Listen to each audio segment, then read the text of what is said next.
So we'll see. But do you think are you still a bit tough fight, but you expect him to stop him? I expect him.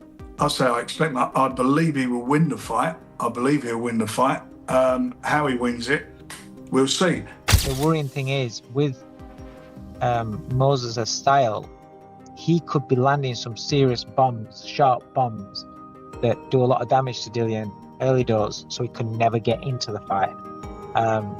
So yeah, I think it's stacked against Dillian. I'm not saying that Dillian can't do anything in the fight. I'm not saying that. I'm just saying if I'm looking at it from the outside in and just looking at how I see both men's stages of careers, the styles. Dillian Whyte has done that. There's a difference.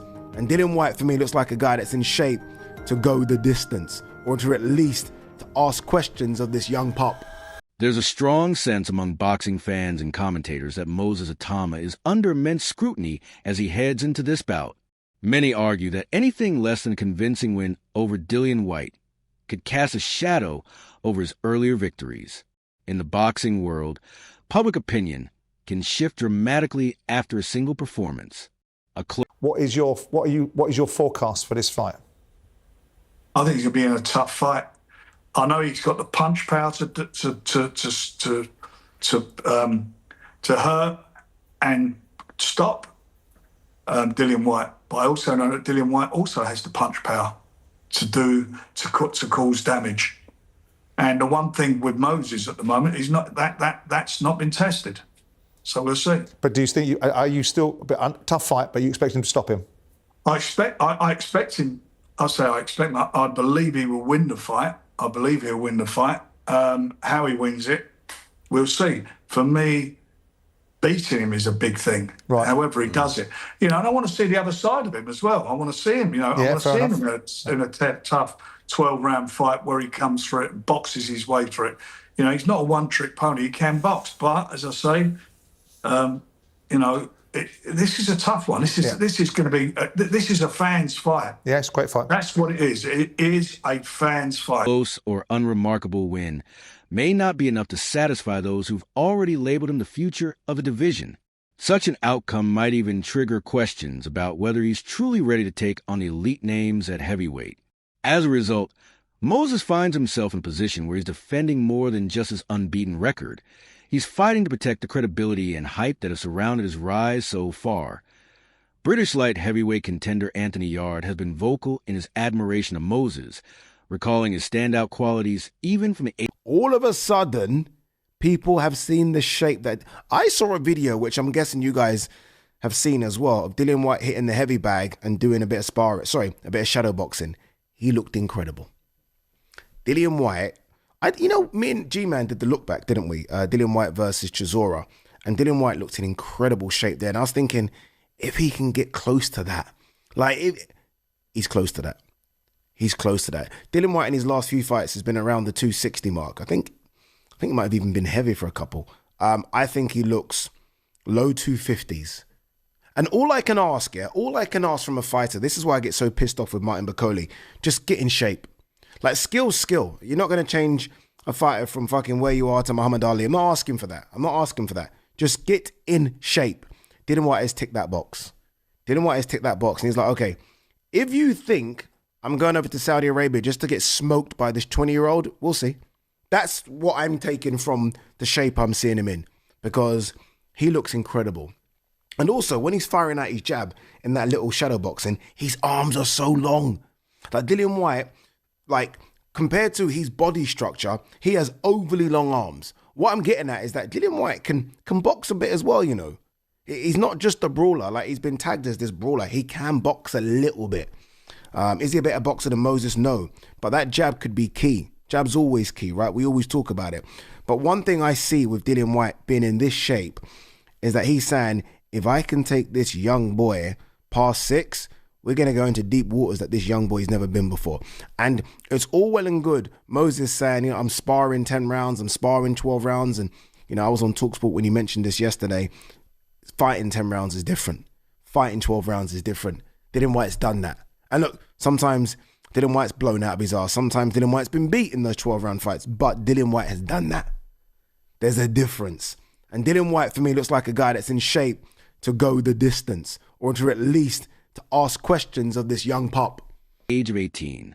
Yard believes Moses possesses the traits needed to dominate the heavyweight landscape.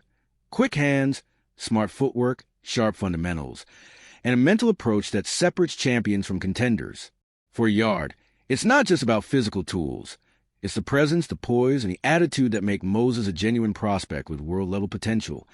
Trainer and boxing analyst Dave Coldwell also weighed in. I know, relax. Moses has been performing under the bright lights, but what I'm saying is, it's still so early and he's got a lot to prove. Up until this point, I can't argue. He's passed every test with flying colours, but the problem is, he's passed so easily, he's missed out on valuable lessons along the way, and he's now got a very experienced veteran in front of him in Dillian Whyte, who's been at world level. Everybody's written Dillian off, but recently, seeing interviews and seeing training footage, I'm liking what I'm seeing. I've got to be honest, my mind's starting to shift. Let's take a look and discuss the key takeaways. I don't think I've ever seen you be this big an underdog in a fight. You are like 1-14. Dev asked Dillian, how does he feel being the underdog? And that's what makes you dangerous. As an underdog, you're underneath. You get up at them testicles and lock onto them, and it's game over. It's crazy really because, like I said, he's fought at world level, fighting the likes of Povetkin, Fury, Chisora,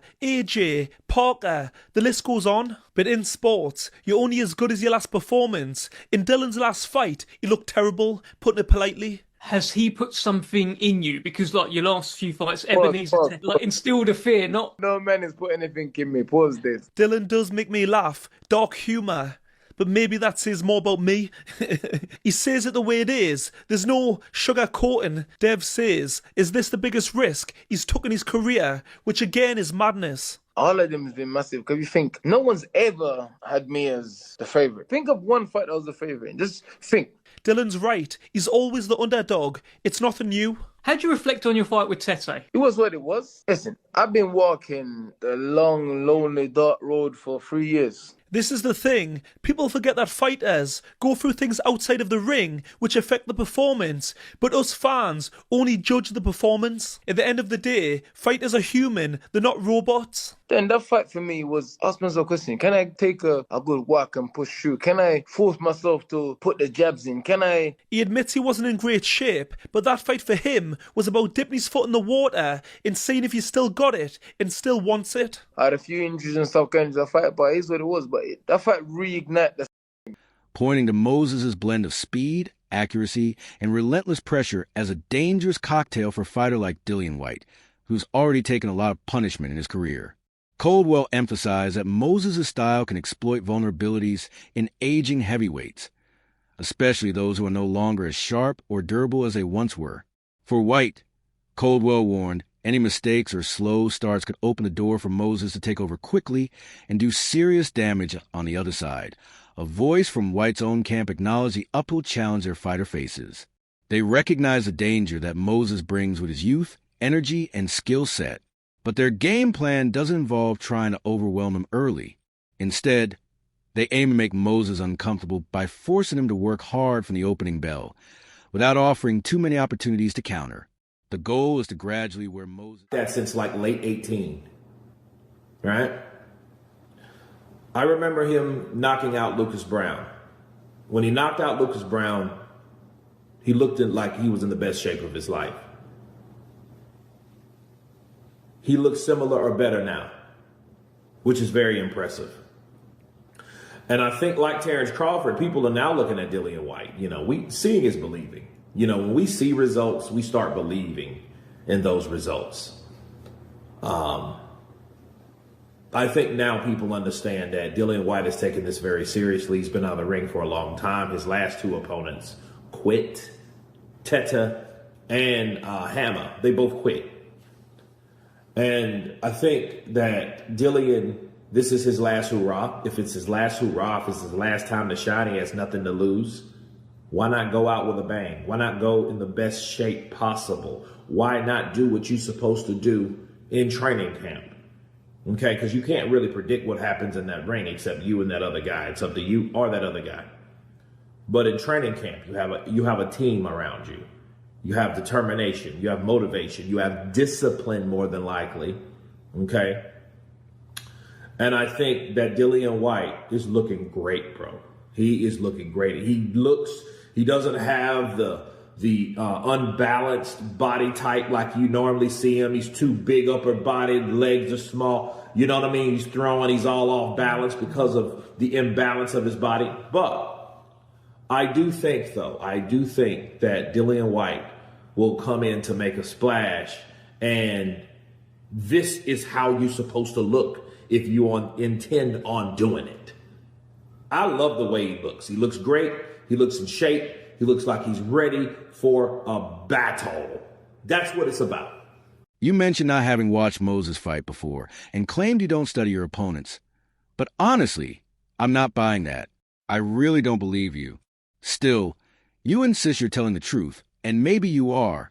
From Whyte's team's perspective, their strategy hinges on dragging the bout into the later rounds.